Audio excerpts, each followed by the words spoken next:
Welcome to My Life as a Dad. Today's guest is JD Roth, producer, executive producer, celebrity actor, childhood actor, but more importantly, a dad to two boys. Here's a topic that is new to us because we didn't grow up with this, the technology. Yeah. So, and especially with you with a 13-year-old and a 10-year-old, how are you dealing with that? How are you boxing I'm creating it up? shows about it. I'm creating shows Okay, about it. It's okay. my life, so Right. I'm trying to use it.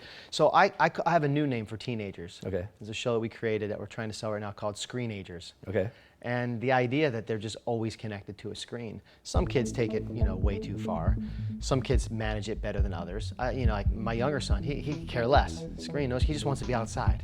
Where my older son, because of television, it's like, dude, shut the TV off. Okay, Dad, click, and then he picks up the iPad. Right. Dude, I said, shut it off, no screens. Right. The Okay, iPhone, Dad, you got the phone, it. Then he picks up the the phone, screen, then he goes right. to something Everything, else. right. And it's tricky because it's such a source of information. Whenever they want an answer, they immediately have a place to go. Right. But Which is a good part. it is a good part. Right. There's great parts of technology. Right. Amazing. Right. Watching him edit a little film that he made, it's creative, and I think it's actually helped move creative people in general at any age. Mm-hmm. They see how deep the well is of talent, and so you've got this much better filter. When I was a kid, you skateboarded in the neighborhood.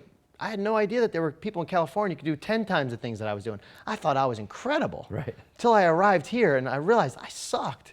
Now, all you got to do is put in, 11-year-old skateboarder and hit a button, and there are guys doing backflips, and you're like, oh my God, it's incredible. And it raises everyone's level of talent. And that's some of the good parts of technology, plus the knowledge side, right? The bad parts are, I can't really control what he's watching.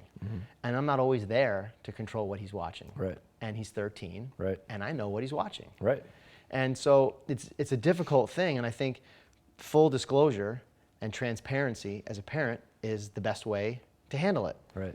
Dude, I know what you're doing, so here's what you need to know.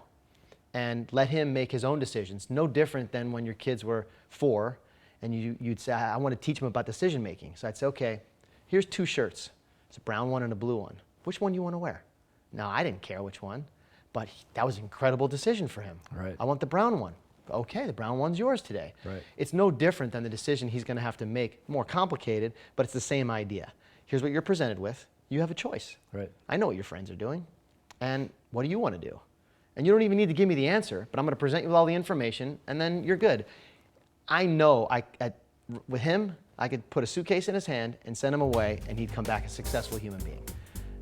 He's just that type of kid already. Right. So I know, and part of that is our parenting, and part of that is his hard wiring, and part of that is just who he is. So every kid's different. My life as a dad.